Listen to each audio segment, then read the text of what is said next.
Welcome to Archery Country Podcast.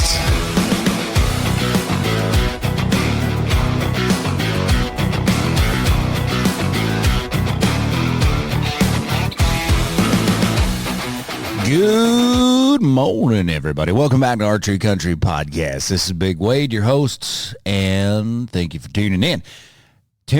See how I did that? As you already know, today is all about what we say in the archery world as tuning. Is it important? How many types of tuning are there? What do I need to do? What does my pro shop do? I'm here to answer all those questions in about 45 minutes if you want to hang around. I think you're going to get something out of it, maybe something that you've never tried, maybe something that can tighten your groups or help your broadhead. And by all means, you don't have to listen to any of it, and you just keep shooting what you're doing. It's all here for fun. So thank you. Sit back and relax, and we'll have some fun here. All right, tuning. Paper tuning, bear shaft tuning, group tuning, walkback tuning, broadhead tuning, all the tunings, okay? No matter what we talk about today, here's the very, very, very most important part of today's conversation is when we are trying to tune a bow. If we manipulate the bow, meaning the human gets in the way, we cannot do it properly. So consistency is like absolute must when you're tuning, which it should be a must for every shot that you take, whether it be target shooting or getting set up for a tournament or a big hunt or just practice in the backyard with your family, right? Like consistency is the name of the game. I heard this scenario one time, and I use it a lot in the shop, is like we are walking on the border of insanity in the archery world, especially if you want to take it seriously. Because the definition of insanity is doing the same thing over and over and over, expecting different results. But in archery, we do the same thing over and over, expecting the same results. So we're walking that fine line. So no matter what kind of tuning you're going to do or have your pro shop do, the shooter you has to be consistent every single shot, every single time for it to work properly. With that being said, I'll never bring it up again. But everybody knows what a paper tune is. They maybe not have done it themselves, or their pro shop or somebody setting up their bow does it, or they shoot their bow through a hooter shooter through paper, right? So we set up a piece of paper between a ladder rung, or you build one out of PVC pipe, or you bought one from Specialty Archery, or whatever it may be. We have Christmas had a blank there looking out the window. But Scott up in Brainerd builds all of our paper tuners, so we have a couple of them in every shop. But here's the thing about paper, is there's a certain distance that you need to be away from the paper for it to actually work. So if you're standing 2 feet away from the paper and you shoot, yes, you can see if you have a tear or not, but you're not actually letting your arrow like get out of the bow before it's touching paper. If you go back, like 15 yards, your arrow vanes are already correcting the arrow and either producing a negative flaw on the opposite direction, or it's a bullet hole every time, right? So the magic number is like 5 to 8 feet, maybe up to 12, 15 at the most.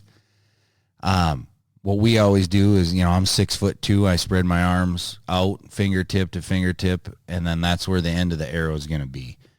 For most of our shooters, we got lines here in the shop, and I know other shops have some things going on as well as paper tuning. Here's the thing about paper tuning, is it is a start. If all you do is paper tune your bow, you are behind the 8 ball. You do not have and this of course is all in my head. Been doing this for a long time, shooting competitive, shooting a ton of different broadheads, and like my hunting bows, I actually spend more time setting up my hunting bows than I do my target bows, because target is pretty much easy once you get things figured out. It's the same ingredients every year. But paper is a start. So when you come in and you buy a new bow and we're like, all right, come with us and we're going to shoot through paper. And we shoot through paper, and then we got to go up and we got to top hat or shim the cam over or do whatever, manipulate the rest or put a twist in a yoke. Like, it's a start, okay? Yes, we get it perfect, and you look down there and you have a perfect hole with 3 vanes or 4 vanes and everything's good and you feel confident. Okay, that is awesome. You're on the right track. You just did what we can do here because we only have 20-yard range. Lacrosse has 30 yards. Brainerd, you could probably go outside a little bit, but like that's the next 4 things is on you, and we'll help you do that, but we can't actually physically be with you on the range somewhere, right? So paper is a start. When I'm done with my 6th step of this, if I were to go back and shoot through paper, I do not have a clean tear, hands down. People are like, well, why, you know, a knock high or you got left tear or right tear or whatever. I'm like, no, like this bow is tuned, man. Like these are the arrows that it wants. This is the specific FOC that it wants. This is how the broadheads are flying. This is the vane configuration it wants. But when I go back through paper, like it's not pretty. So I shoot my bow through paper like the first 2 weeks that I own it. And then I'm pretty much done. Or if I get new strings and cables, then I shoot it through paper, right? Like it's just a start. Something that's kind of new, the second stage of tuning is what we call bear shaft tuning. And I shouldn't say new, it's been around forever. But new as far as like what social media has helped people do, because it's very, very picky. It's very finicky on this. Very first thing you do is if you have an arrow that's, and I'm not talking about index or not tuning your arrows, right? I'm talking about your bow is set up and tuned. Now we're going to make the next step in it. Bear shaft, you have 8 fletched arrows. Everything's pretty. I want you to take one of those arrows and strip the vanes off. Okay, strip it off super clean. You know, Scotch-Brite your shaft and then clean it with mineral or also acetone, and it's a clean bear shaft. Then I want you to weigh a fletched shaft. If your fletched shaft or fletched arrow weighs 452 grains, okay, then take your bear shaft, put it on the scale, and it weighs 442 grains. I need to make up 10 grains. I want you to go to the garage. I want you to grab a roll of black tape, and on your bear shaft, exactly where your vanes sit, I want you to start wrapping that black tape super tight around there. And then keep weighing it. Wrap it the full 3 inches if you got a 3-inch vane. Put it on there, and then you're at 451.6. Okay, you're close enough. Put black tape on your bear shaft because the weight on the end of your arrow changes the spine of your arrow. So if we take the weight off the end of the arrow, I just weaken the spine. But if I put weight back on the end where the fletchings are, I've stiffened the spine just so it's consistent with your fletch shafts. But why do I have to bear shaft tune? Well, here's the best analogy that I can give you. Is your vanes are steering wheels, right?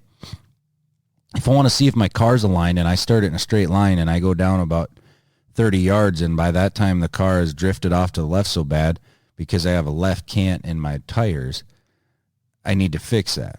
Well, if I have a bear shaft that hits left of my fletch shaft, that means I have a tail right tear, point left. My vanes are steering that. And so I'm going to take the steering wheel off. Then I'm going to go over to the range, which I'm already sighted in at this point. Forgot to tell you that. But I'm sighted in at 20 yards. Let's just use 20 as our home base, right? Because a lot of you are going to fail if you go past this. And then that way you're still hitting the target if something's really off.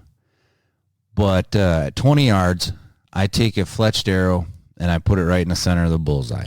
Super happy, everything is good. Now I'm going to take my bear shaft and I'm going to do the same exact shot, aiming at the same exact spot, hoping that it slams into my fletched arrow that's already in the bale. When I shoot, all of a sudden I look down there and my tip of my bear shaft is to the left 4 inches and the tail is on the right side of the fletched shaft an inch. That means I have a tail right tear that I need to take care of. 2 ways you can fix this. Move your rest towards your point or move your cams towards your knock. So if you have a tail right tear, move your cams to the nock to the right. If you have a tail right tear, move your rest to the left. And I'm talking micro moving until you can shoot this bear shaft and it hits within an inch of your fletch shaft at somewhat of a straight parallel line, right? Now, let's say I shot my fletched arrow, hit the dead center of the bullseye, and then I take my bear shaft and I pull it back and I'm aiming. It's a great shot. And I go down there and the tip is 4 inches low, but my nock is high 1.5 inches. Now I have a tail high tear. A couple things going on when you have tail high or tail low. One, make sure that your arrows are spined significantly for your bow setup. If you're shooting 75 pounds at 30-inch draw and you have a 30-inch arrow and you're shooting a 400 spine, it's not going to work. Believe you me, the spine is way too weak.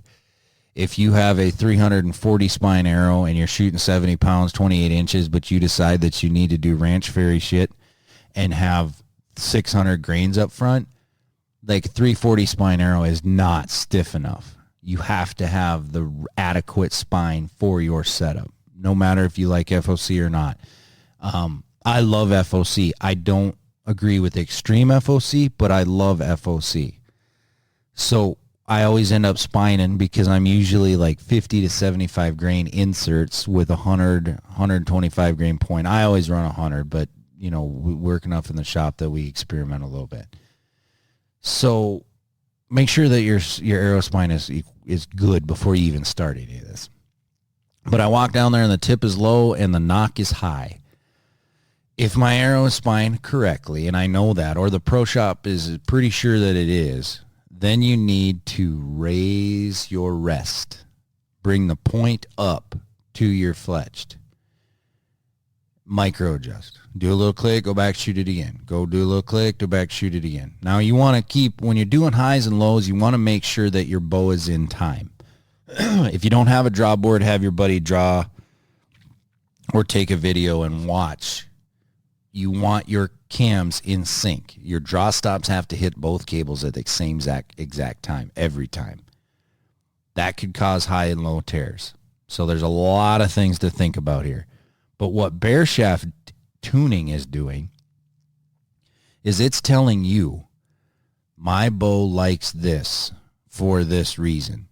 It's telling you that you don't even need a vane to hit a 2-inch circle at 20 yards, right? So why use vanes? Well, I'll get to that. But you're never, ever not going to hunt with vanes. You're never going to shoot a tournament without vanes. You're never going to shoot a bow without vanes unless you're bear shaft tuning. Bear shaft tuning is telling you that we've erased all the flaws. Your bow is one step closer to being a perfect tune. Got it? Perfect. Okay, next step. This has two names, walkback tuning or French tuning.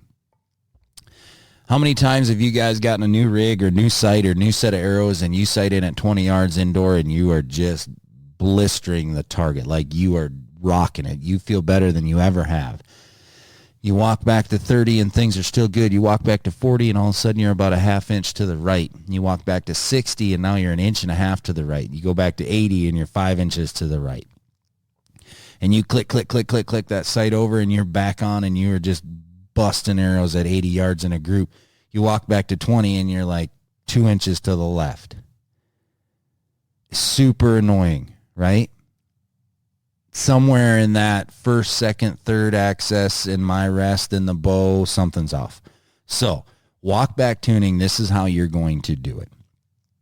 I want you to take a black dot about the size of a quarter, maybe a $50 or coffee cup size black dot. I want you to put it high on your target. Let's say you have a 48-inch target in the middle of your yard or at your shooting range. You can do it even if you go to a shooting range. Put a black dot, and in the center of that black dot, I want you to put a pin, and hanging from that pin is going to be about a 4-foot piece of string. It could be D-loop material, it could be fishing line, it could be anything. And on the end of that line, you're going to have a little stabilizer weight or a bolt that holds it straight. And what you're doing is you're creating a level. a plumb bob. So at 20 yards, I got a black dot high in my target, and I got a pin holding a piece of yarn or line. I use serving material, like bright green. And then on the end, I have a stabilizer weight, so it's plumb. It's plumb to Mother Nature. It's up and down, right? Because weight, gravity, that's how it works. Then I'm going to go to 20 yards, and I'm going to use my 20-yard pin, and I'm going to shoot that dot, and that arrow is going to smack that dot, and I'm done at 20. Then I'm going to walk back to 30 yards using my 20-yard pin, never touching my sight, and I'm going to shoot that black dot. And my arrow is going to hit 4 to 6 inches lower than my 20 because I'm at 30 using my 20. Shot that. Okay. Then I'm going to go back to 40 using my 20-yard pin at my 20-yard range, dot, sorry. I'm going to use my 20-yard pin at the dot. At 40 yards, I shoot, and my arrow will impact 6 to 10 inches lower than the first one and a little bit lower than the second one. Then I'm going to go to 50, and I'm going to use my 20-yard pin at the black dot. I fire an arrow, and it hits even lower. So now I have 1, 2, 3, 4, possibly make 65 arrows. And they're going to either go straight up and down on that plumb line, or you're going to see a pattern if it goes to the right or if it goes to the left. I call it a Christmas tree bow because it starts out perfect and then it goes whoosh out the bottom. You get to 60, 70 yards and whoosh, out the left or the right. Now, before I touch my rest, make sure that your sight level, your first access, we haven't moved the sight, so you can't experience this.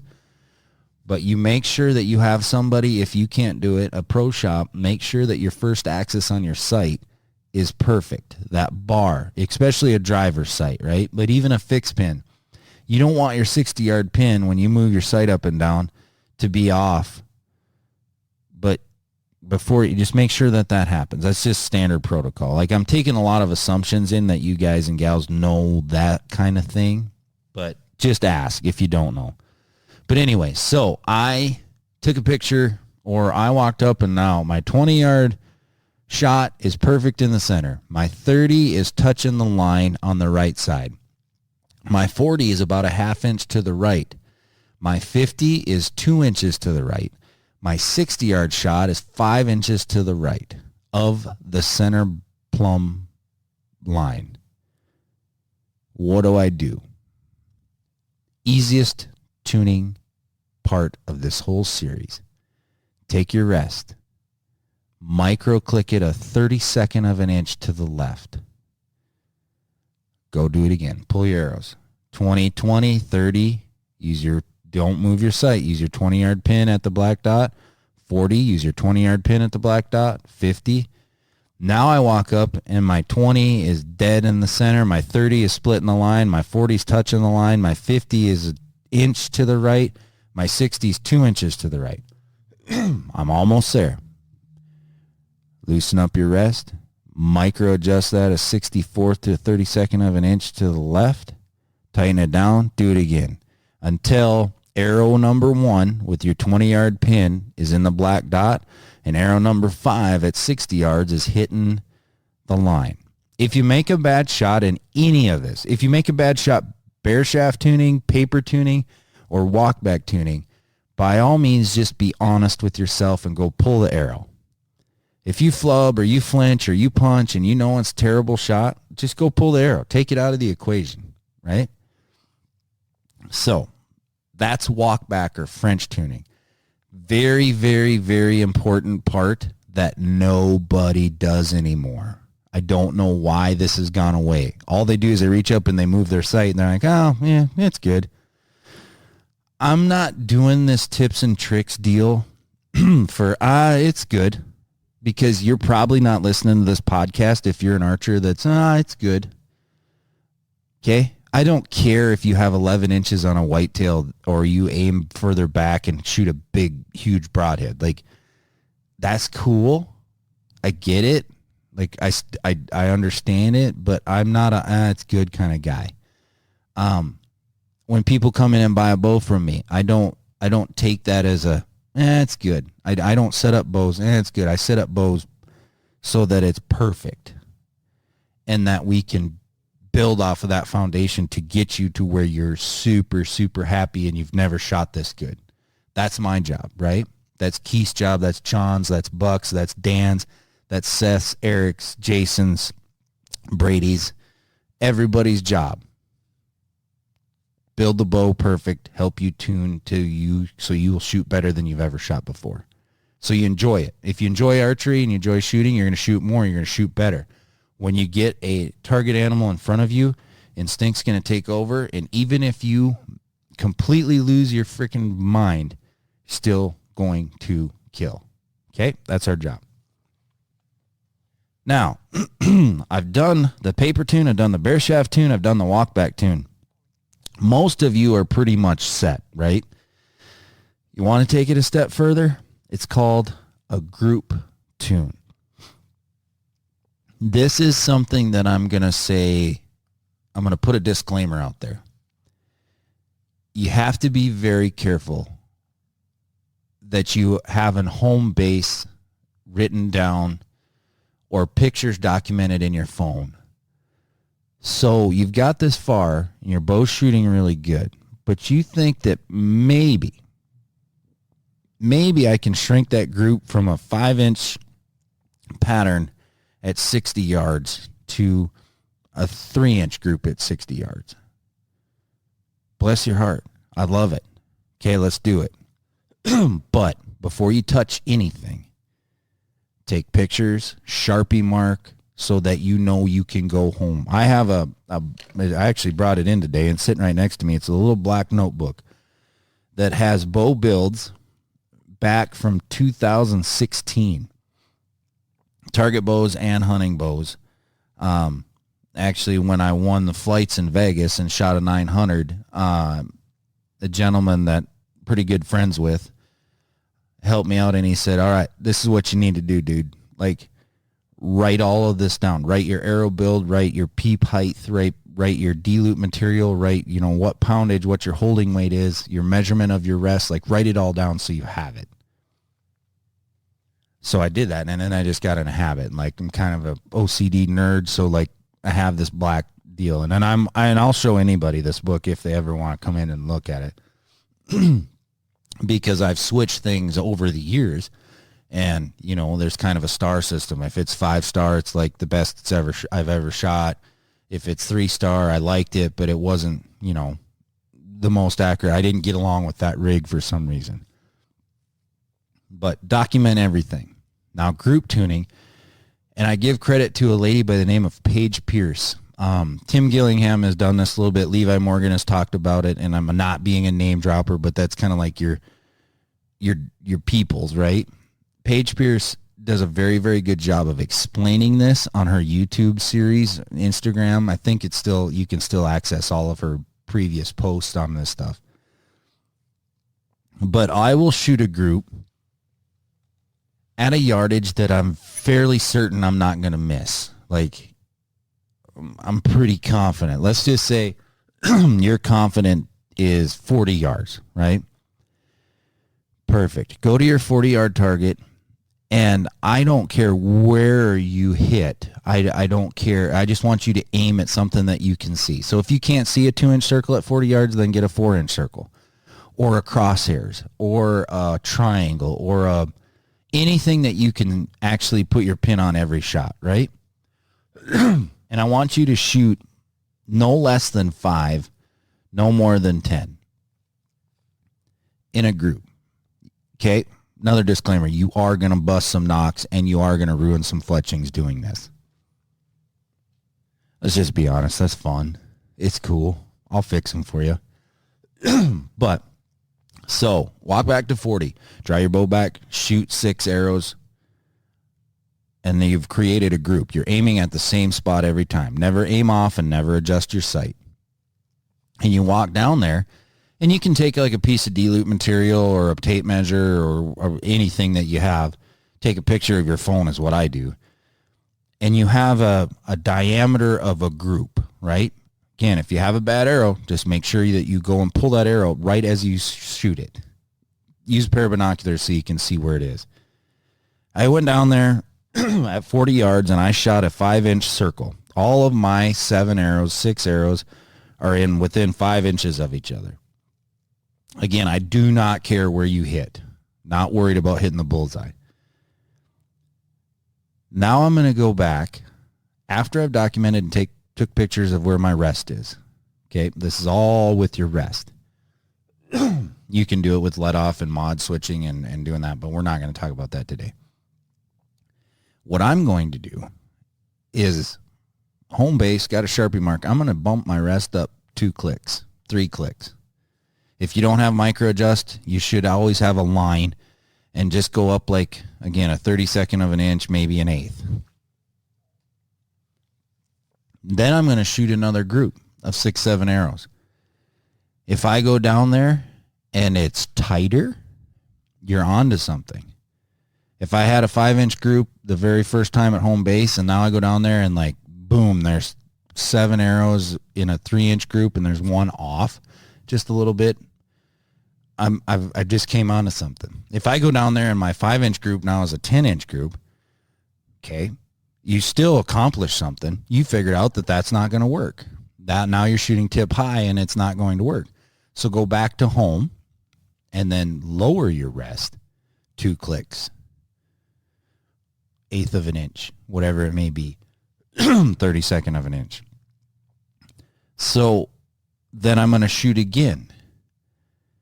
Then I'm going to move, I get that figured out, and I'm going to go back to home, and I'm going to shoot my rest 2 clicks to the left, 2 clicks to the right.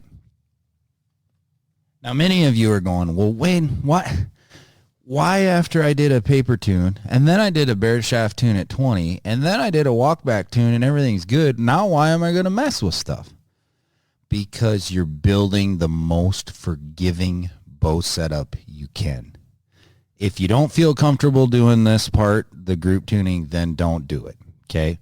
I'm just giving you an outlet to where you can understand that you're doing the same thing every single shot and your bow wants that rest right there or wants that setup right there for that arrow spine, for that FOC, for that knock fit, for that fletching style. This has to be there. And if you do all of this, 2 clicks to the left, 2 clicks to the right, 2 clicks up, 2 clicks down, and none of your groups are as tight as it was, guess what? Go back to your home number, your home Sharpie mark.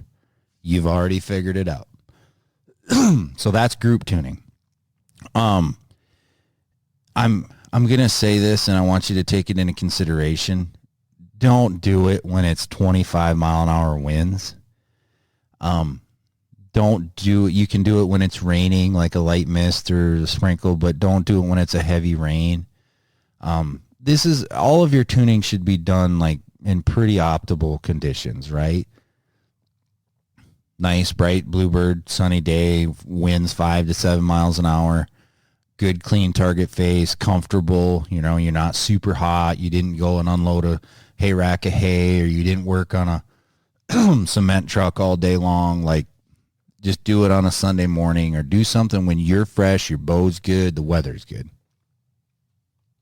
I know it may not seem like it in the state of Minnesota, but I promise you we will get like a cool, nice, decent day one of these days. I don't know why we have Wyoming wind and Florida rains, but for some reason Mother Nature has blessed us with all that this year. The very last part of tuning, all right, the dreaded broadhead tune. Now, I wish Keith Peltjohn was on this podcast today, because he is like the master of fixed blade tuning. I tune fixed blades, but I do not shoot fixed blades. There's too many things. I'm one of those guys that, like, if it's windy where I hunt, a fixed blade has too much surface area. I don't like to have surface area drag. I like a big gaping wound channel. The advancements of mechanical broadheads are so superior nowadays that you don't have to worry about pre-deployment. You don't have to worry about your blades not opening. You don't have to worry about things 12 years ago, right? But I do not disagree with fixed blade shooters because I've seen what they can do. I've seen the penetration. My boy is 13. My wife shoots low poundage. Like, I have seen what a fixed blade broadhead has done, and I believe in them. I just choose not to shoot those. That's me. Personal opinion. Will do whatever. Broadhead tuning's the same for either. Again, disclaimer, you're going to wreck some stuff doing this. You're going to burn a broadhead. I'm a firm believer is I never use a broadhead when I'm done practice with it, and I throw it away or keep it for next year. Some of you ask, well, how can you shoot a mechanical over and over and over again? Well, you can glue it. A lot of broadheads now have a set screw that you can put in, or they send you a practice broadhead. Practice broadheads are getting better, but they are not the same exact thing, right? So I just comfortable, my way of life, I can afford to buy a pack, and that's like my practice set. Chris B, he showed on some broadheads that he's had how he's glued them. They never open it, but they fly the same. Great philosophy. Some people use some thick rubber bands. Just be very careful you don't change the weight too much. Like, you don't change the broadhead too much. Fixed blade guys, you have it made, right? You're going to shoot, and even if you shoot one of the more expensive broadheads like a Kudu or the new Slick Tricks, like, you can replace blades or you can sharpen them, right? So you're not out, because they're very expensive, but they're worth it. So broadhead tuning, what I want you to do is start at like 20 yards, 30 yards if you're pretty handy, 40 if you're master. But you're going to work your way back to 40. So start at 20. It'll tell you right away. I want you to screw in a broadhead. Make sure it's 100 grain if you're shooting a 100 grain tip, right? Make sure everything's the same. Shoot your broadhead at the center of the dot. See where it hits. Then right behind the broadhead, shoot a field point.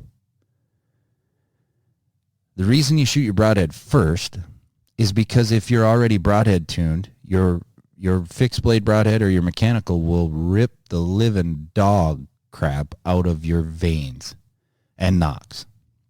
So I always shoot my broadhead first, then my field point. Just 2 arrows. Then I'm going to walk down. And again, if it's a bad shot, you have to eliminate that from the equation. So I walk down there, and my broadhead is hitting 2 inches to the left. And my field point is dead center.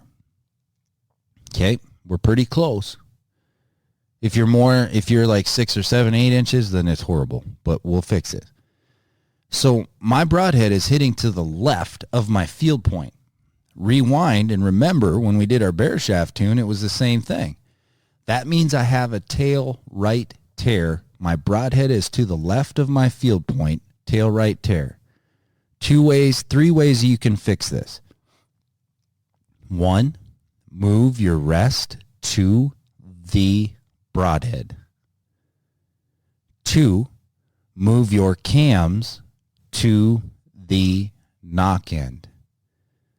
Bowtech has one of the simplest ways out there. PSE has a shim. It's called a 220 kit. Move your cam a little bit. Matthews has the top hat kit. You do need a press to do this part of it, so you might have to come back and see us if you don't have a press. Move your cam to the knock end. Move your rest to the broadhead. Now there are some very, very low-numbered times that people will move their rest into the riser with their broadheads to the left, and they'll move it to the right, and it works. I'm not going to argue with anybody. One of my good friends released a video a long time ago that he's like, he says this, and I understand, and like, he's a world-renowned shooter, and he's all over social media, and he shoots a ton of stuff. But the philosophy behind a tune is that's a tail right tear.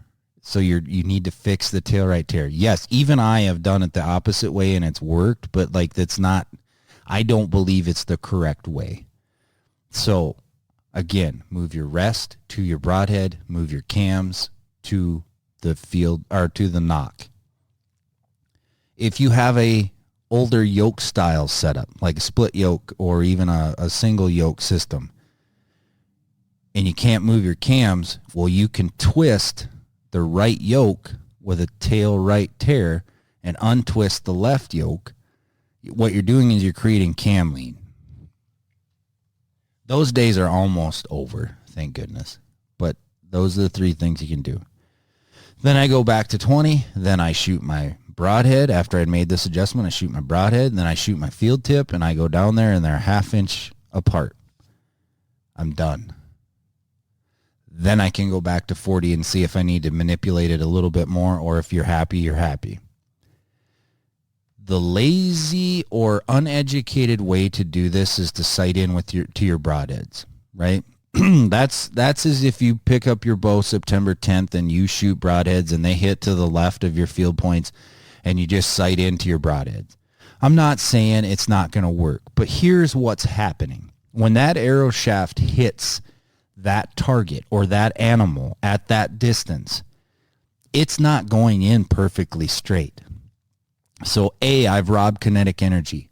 B, I've robbed a blade or surface contact for cutting. My arrow, we've all shot an arrow, like for those of you that can shoot with both eyes open, like you shoot and then at 15, 18 yards, 25 yards, you see this big massive tail whip.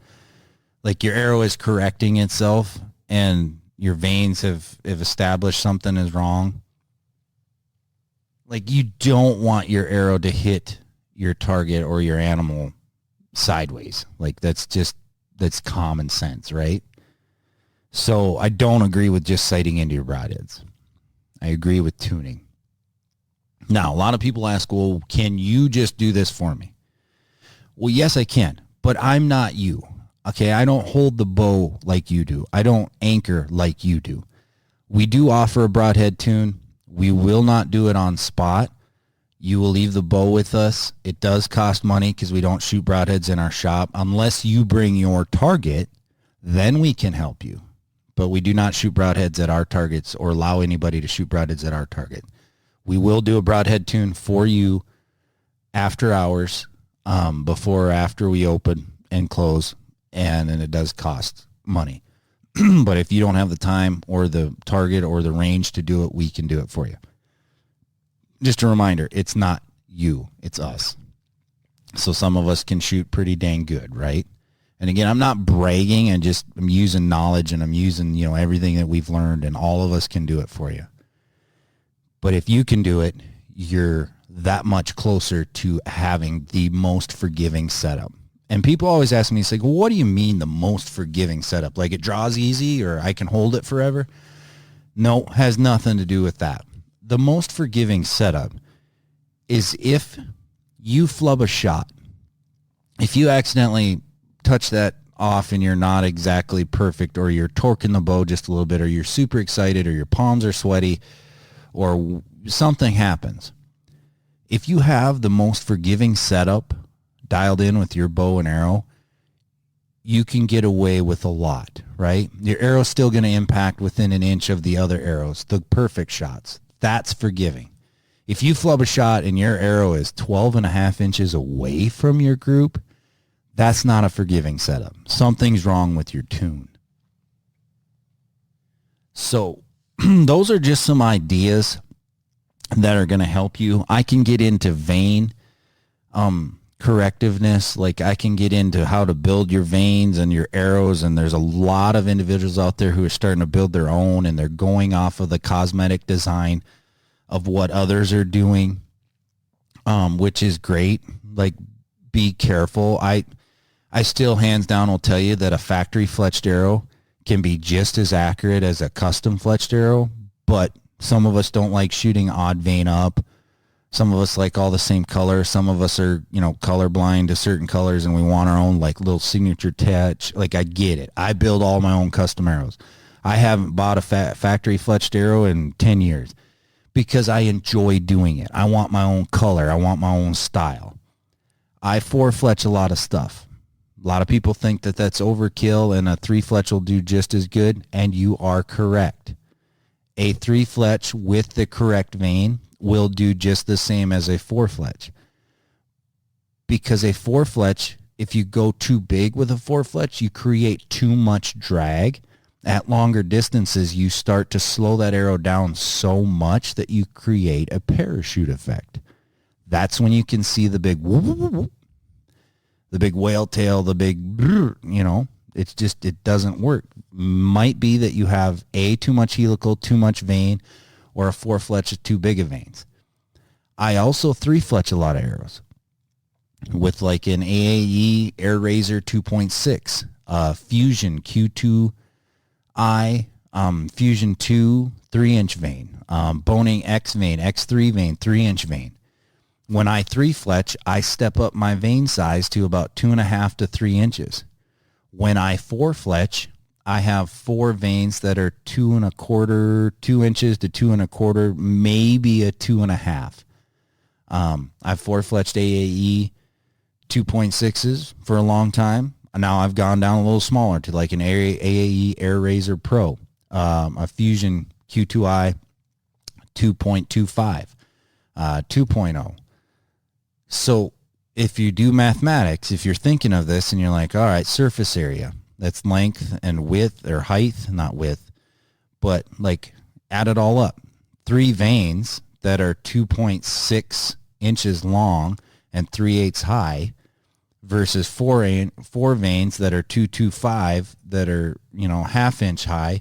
Like, it's the same number. It's the same surface area.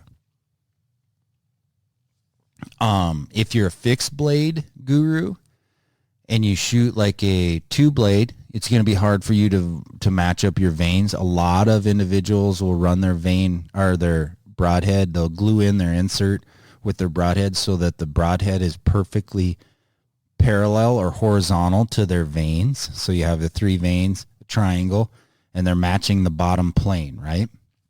On a 4-fletch, it doesn't really matter which way it is. And we could talk about spine indexing and indexing arrows and knock tuning and doing all that stuff, but that's a whole different podcast on arrow build.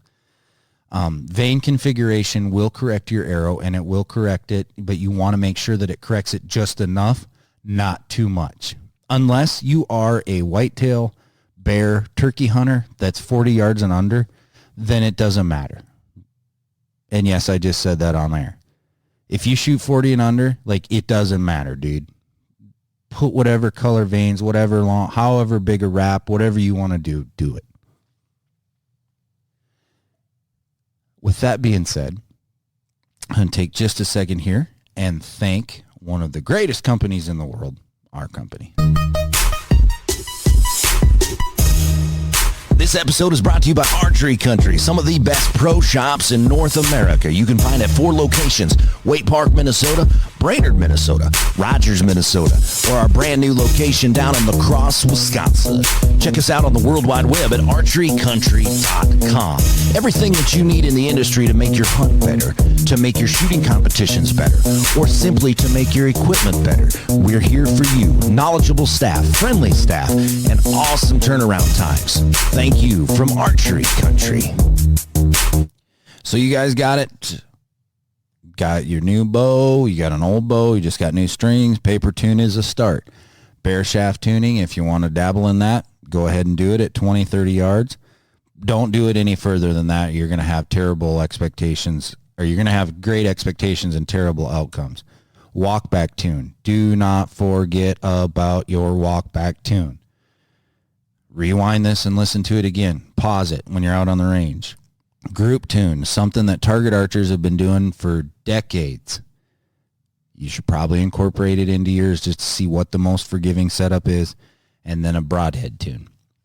If you have any questions on this, any of us can help you. And again, a paper tune is very important, but it is not the correct answer. It's not the only answer, I should say. It is a correct answer, but it's not the only answer. If I do all of this stuff and I get done with my broadhead tune, and just for giggles, go shoot it through paper. If you're 1 out of 100 that gets a perfect tear, bless your heart. You figured it out. You got it. Like, go buy a lottery ticket. If you're like me and you get done with your broadhead tune and you can successfully hit a pop can at 80 yards with your broadhead 3 or 4 times in a row, and then I go shoot it through paper and I have a high left tear, like, that's just what it is, man. I don't care what my paper says anymore. And you can check this periodically throughout your season because elements and strings and cables, like, they do change a little bit. Now, if you change poundage throughout the season, if you change peep height throughout the season, if you change releases throughout the season, some of this stuff will have to be duplicated again. So it's a process. And yes, this is a process. If you are an archer who does not like to tinker, do not worry. You're not out of the ball game. We can help you. On behalf of everybody at Archery Country, my name is Wade. I appreciate you guys listening in. And tell us that you're listening to the podcast. Tell us that you like it. You can come up to the shop, and even if you're buying a set of lighted knocks, say, hey, man, I really appreciate those podcasts. How can we get more? What can we do? Tell us what you want to listen to. I know we haven't had a guest on for the last 6 or 7 episodes, but, we're just busy season and is coming up on us, and we're trying. And we will get some more out there, but I just want to give you guys some content, once a month or so. All right. Hope you all have a good one. We'll see you on down the road.